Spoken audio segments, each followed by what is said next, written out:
Good morning class. In today's session we are going to understand activity 11.1. Okay. So in this activity we have to measure our pulse rate. Pulse rate is also known as the heart rate or the measurement of heartbeats per minute. Okay. So how we can measure our pulse rate or heart rate we are going to understand in this activity. Okay. So what we have to do is we have to place our middle finger and index finger on the inner side of our left wrist. Okay, as you can see in this diagram. Okay, हम लोगों ने क्या किया है, हम लोगों ने right hand की मिडिल फिंगर और इंडेक्स फिंगर को लेफ्ट हैंड की रिस्ट के इनर साइड के ऊपर कुछ इस तरीके से प्लेस किया है. ठीक है, थोड़ा सा उसके ऊपर प्रेशर अप्लाई करना है मेजर करते टाइम पे. ठीक है, तभी हमें जो एक्चुअल पल्स रेट है वो हम लोग मेजर कर पाएंगे. ठीक है, तो इसमें होता क्या है बच्चों, जो हमारा जो हार्ट है वो ऑक्सीजनेटेड ब्लड जब हमारी आर्टरीज में पंप आउट करता है तो हमारी आर्टरीज कुछ टाइम के लिए कॉन्ट्रैक्ट होती है और कुछ टाइम के लिए एक्सपेंड होती है. So this contraction and expandation from the arteries due to the flow of blood is known as pulse rate. okay, और we can say heart rate. ठीक है, क्योंकि जितना टाइम जो है हार्ट वो ब्लड पंप आउट करेगा उतनी टाइम तो उसकी कॉन्ट्रैक्शन और एक्सपेंडेशंस होंगे.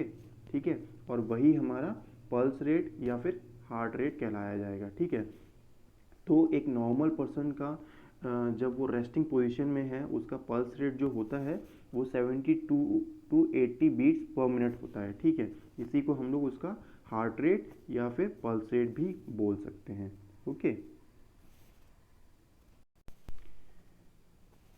okay, now what we have to do is we have to write down the names of different persons and we have to measure their pulse rate which we will write in the second column. Okay, so this is the type of survey which we can perform on different persons. Okay, and we can see the pulse rate of different persons. Okay, now let us understand the function of veins. Okay, so veins are the vessels which carry carbon dioxide rich blood from all parts of the body back to the heart. The veins have thin walls. There are valves present in the veins which allow blood to flow only towards the heart. तो बच्चों veins का क्या काम होता है, veins एक type के vessels होते हैं. As you can see in this figure 11.3 these are the veins and this is the artery. What is the function of artery? To carry out the oxygenated blood. And what is the function of veins? To carry out the carbon dioxide rich blood from all the body parts to the heart. ठीक है, जो heart है उसका काम क्या होता है, oxygenated blood को प्रोड्यूस करना. ठीक है, और वो आर्टरीज को सप्लाई करता है और उसके बाद आर्टरीज कैपिलरीज के थ्रू डिफरेंट बॉडी पार्ट्स में सेंड करती हैं और फिर डिफरेंट बॉडी पार्ट से जो कार्बन डाइऑक्साइड रिच ब्लड होता है वो वेन्स के थ्रू वापस से हार्ट की तरफ सप्लाई कर दिया जाता है. ठीक है बच्चों, जो वेन्स की जो वॉल्स होती हैं, इनर वॉल्स, वो बहुत पतली होती हैं. ठीक है, और उनमें वॉल्स प्रेजेंट होते हैं. उनका काम क्या होता है, वो जो कार्बन डाइऑक्साइड रिच ब्लड है वो उसको पर्टिकुलर डायरेक्शन में सेंड करना, जो कि उनका जो टारगेट साइट है जो कि हार्ट है. ठीक है, जहाँ पे वापस से उस कार्बन डाइऑक्साइड रिच ब्लड का प्योरिफिकेशन होगा और वो ऑक्सीजनेटेड ब्लड बन जाएगा. ठीक है, okay, now let us move towards the next topic, that is heart, the most important topic of this chapter. Okay, so the heart is an organ which beats continuously to act as a pump for the transport of blood which carries other substances with it. बच्चों, जैसे हम लोगों के सभी के घर में motor होती है जिससे हम लोग जो पानी है उसको हम लोग अपने टंकी में सेंड करते हैं, है ना, ट्रांसपोर्ट करने का काम करते हैं पंप के थ्रू. वो क्या काम कर रहा है, वो वाटर को प्रेशर अप्लाई कर रहा है ताकि वो हमारी जो छत पे रखी हुई टंकी है उसमें पहुंच सके. तो सेम काम होता है हार्ट का, वो भी ब्लड को पंप करता है आर्टरीज और वेन्स के थ्रू. ठीक है, जिसकी वजह से वो डिफरेंट बॉडी पार्ट्स में जा सके. ठीक है, तो उसको प्रेशर अप्लाई करने का काम करता, ब्लड को प्रेशर अप्लाई करने का काम करता है हमारा हार्ट। ठीक है। अब अगर हम लोग इसके फिगर की तरफ देखेंगे तो ये है इसका फिगर 11.4। ठीक है। और जो हमारा हार्ट है ये हमारे चेस्ट कैविटी में लोकेटेड होता है। ठीक है। और इसका जो लोअर पार्ट है थोड़ा सा टिल्टेड होता है towards the left side. Okay, left side of our chest. Okay. अगर हम लोग अपने हार्ट का साइज़ मेजर करना चाहें तो हम लोग किस तरीके से कर सकते हैं, अपनी जो आपकी मुट्ठी है, आपकी जो फिस्ट है, उसको अगर हम लोग क्लोज करेंगे तो उसका जो साइज़ होगा वही हमारे हार्ट का साइज़ होगा। ठीक है। So if you hold your fingers inwards on your palm and that makes your fist, your heart is रफली the size of your fist. Okay. और अगर आपने कभी जैसे कि मैंने आपको बताया अभी कि कैसे ऑक्सीजनेटेड ब्लड आर्टरीज के थ्रू ट्रैवल करता है और वो कैपिलरीज के थ्रू डिफरेंट पार्ट्स में चला जाता है। ठीक है। और फिर डिफरेंट पार्ट से जो कार्बन डाइऑक्साइड रिच ब्लड होता है वो वापस से हार्ट में सेंड कर दिया जाता है for the purification process. Okay. तो अगर आपके दिमाग में क्वेश्चन आता है कि कैसे ये वर्क करता है, ठीक है, कैसे ये ऑक्सीजनेटेड ब्लड और कार्बन डाइऑक्साइड रिच ब्लड आपस में मिक्स नहीं होता है, तो वो हम देखेंगे इस टॉपिक में। ठीक है। So the question arise, what will happen if the blood rich in oxygen and the blood rich in carbon dioxide mix with each other? Okay. To avoid this from happening, the heart has 4 chambers. Okay. The 2 upper chambers are called atria. Okay. And the 2 lower chambers are called ventricles. Okay. So the partition between the chambers helps to avoid mixing up of blood rich in oxygen with the blood rich in carbon dioxide. Okay, so students, let us understand the all the parts of the heart, what is their function. Okay, so the heart is divided into 4 chambers. Okay, these are the 4 chambers. Okay, so this is the right chamber and this is the left chamber. Right chamber carries the deoxygenated blood. Okay, deoxygenated blood. Okay, and left chamber carries the oxygenated blood. Okay, so this is the right atrium. Here you can see this is the right atrium. It is also in the A shape. Okay, and this is the left atrium. This is the left atrium. Okay, and this is the right ventricle and this is the left ventricle. Okay, so the left part carries the oxygenated blood, this part carries the oxygenated blood. Okay, so let us understand one by one what is aorta. Okay, this is the aorta and this is the pulmonary artery. So the function of pulmonary artery is to supply the blood to the lungs. Okay, यहाँ से lungs में blood जाता है।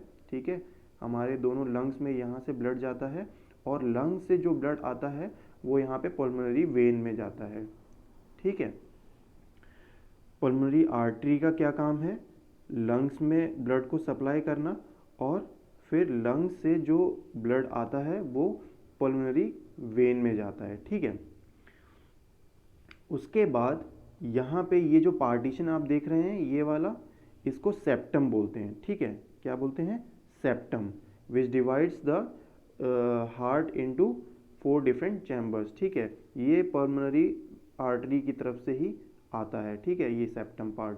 ठीक है, उसके बाद जो हमारा एओर्टा है, ये एओर्टा दिखाई दे रहा है आपको, ये क्या काम करता है, ये ऑक्सीजनेटेड ब्लड पूरे डिफरेंट बॉडी पार्ट्स में सेंड करता है। ठीक है, oxygenated blood different body parts में सेंड करने का काम करता है हमारा एओर्टा। ठीक है, वहीं पे जो हमारा वेना केवा है, ये हमारा वेना केवा है, ये डीऑक्सीजनेटेड ब्लड पूरे बॉडी पार्ट से हमारे हार्ट में सप्लाई करने का काम करता है, ठीक है।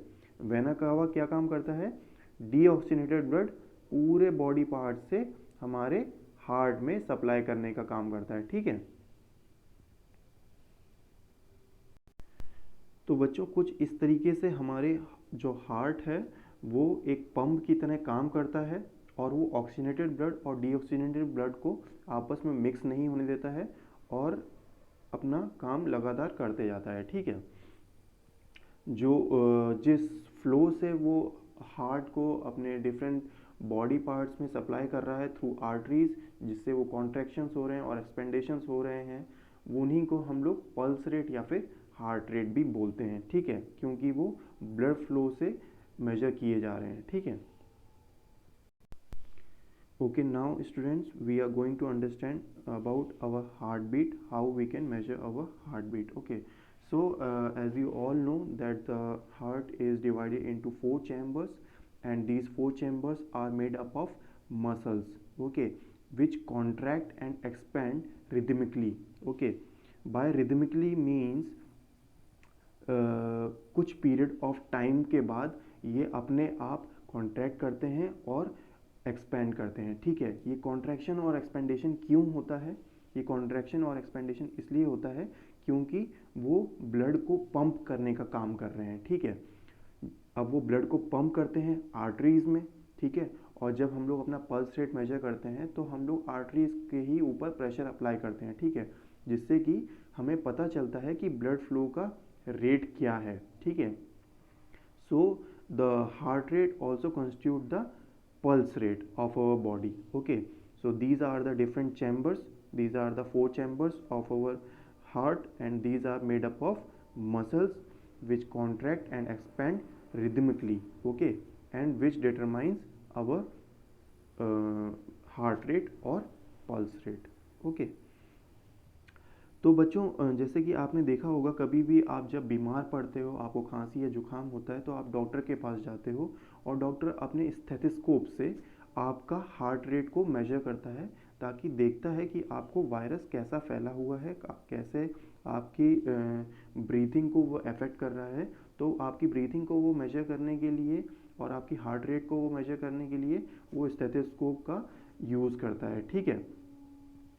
तो जो स्टेथोस्कोप होता है वो किस तरीके का होता है अभी हम लोग देखते हैं। ये आपके पास फिगर है 11.5, जिससे हम लोग हार्ट रेट मेजर कर सकते हैं, हार्ट रेट को सुन सकते हैं, ठीक है।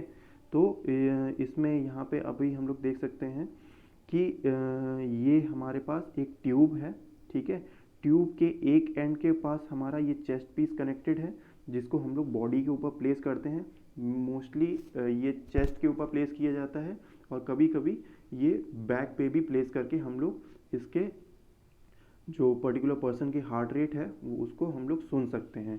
अब सुनने का जो काम है वो इस एंड से होता है, ठीक है। ये जो ईयर पीस है, हमारे पास दो ईयर पीस होते हैं हमारे, जो हमें कान में लगाने पड़ते हैं, ठीक है। तो ये जो है हमारा स्टेथोस्कोप है, जिसके यहाँ पे चेस्ट पीस के ऊपर एक डायफ्राम लगा होता है, जिसको हम लोग कभी भी अगर हम लोग चेस्ट पे प्लेस करेंगे या बैक पे प्लेस करेंगे और इन ईयर पीसीस को हम लोग अपने कान में लगाएंगे, तो हम लोग किसी के भी हार्ट की कंडीशन जो है वो सुन सकते हैं, ठीक है। जो भी उसका रेट है, हार्ट बीट का रेट है, उसको हम लोग मेजर कर सकते हैं, ठीक है। बच्चों हम लोग जो स्टेथोस्कोप है वो अपने घर की चीज़ों से भी बना सकते हैं, ठीक है। यहाँ पे एक एक्टिविटी दी गई है आपके लिए, द एक्टिविटी 11.2। तो इसमें हम लोगों को क्या करना है, हम लोगों को एक फ़नल लेना है, ठीक है। एक फ़नल लेना है, जैसे कि आप इसमें डायग्राम में देख पा रहे हैं। उसके ऊपर एक पतली सी बलून की शीट, ठीक है, बलून की शीट एक रबर बैंड से टाई अप कर देनी है, ठीक है। ये जो ऑरेंज कलर की आपको दिखाई पड़ रही है, ठीक है। तो ये हमारा एक जो है जो डायफ्राम बन के तैयार हो गया है, ठीक है, जिसे हम लोग चेस्ट पीस भी बोल सकते हैं, ठीक है। ये फ़नल है हमारा, ठीक है। इसके ऊपर हम लोगों ने पतली बलून की शीट रबर बैंड से टाई अप कर दी है, ठीक है। इसको हम लोग बोलेंगे चेस्ट पीस, ठीक है। अब ये जो फ़नल है, इसका जो दूसरा एंड है ये वाला, इसके ऊपर एक ट्यूब हम लोगों को लगा देना है, ठीक है। वो भी रबर बैंड से टाई अप कर देना है, ठीक है। ट्यूब वो किसी भी रबर का ट्यूब चल जाएगा, ठीक है। तो वो हम लोग यहाँ पे रबर बैंड से टाई अप करके वो ट्यूब इसमें एडजस्ट कर देंगे। अब हम लोगों को करना क्या है, अगर हम लोगों को किसी की भी हार्ट रेट मेजर करनी है और उसके हार्ट की कंडीशन पता करनी है, तो ये वाला जो चेस्ट पीस वाला पार्ट है ये हम लोग उसके चेस्ट के ऊपर रखेंगे, ठीक है, चेस्ट के ऊपर रखेंगे हम लोग, या फिर हम लोग बैक पे भी रख सकते हैं, ठीक है, हम लोग उसकी बैक पे भी रख सकते हैं और चेस्ट पे भी रख सकते हैं, ठीक है। और ये वाला जो पार्ट है इसको हम लोग अपने ईयर्स में प्लेस करेंगे, ठीक है। तो उसके बाद धीरे जब वो रेस्ट पोजीशन में होगा तो वो थोड़े टाइम के बाद हम लोग उसकी जो हार्ट रेट है वो हम लोग इस एंड से सुन सकते हैं, ठीक है, अपने कान में लगा के इस एंड से उसके जो हार्ट रेट है वो हम लोग मेजर कर सकते हैं, ठीक है। तो पहले तो फर्स्ट कंडीशन में हम लोगों को ये हार्ट रेट जो है वो रेस्ट पोजीशन में मेजर करनी है, और उसके बाद फिर हम लोग जब उस पर्सन को, पर्टिकुलर पर्सन की जिसकी भी हम लोगों ने मेजर की है एट रेस्ट पोजीशन, उसके बाद फिर हम लोग उसको थोड़ा सा रनिंग करने के लिए बोलेंगे, और फिर जब उसका हार्ट रेट बढ़ जाएगा तो उसके बाद हम लोग दोबारा से मेजर करेंगे, ठीक है। और हम लोग उसका डिफरेंस देखेंगे कि 4 to 5 मिनट्स के रनिंग के बाद जब उसका जो डिफरेंस है वो कितना होगा, ठीक है। Okay students, so that's all for the today's session, okay, and we will continue this chapter in the next video. Thank you.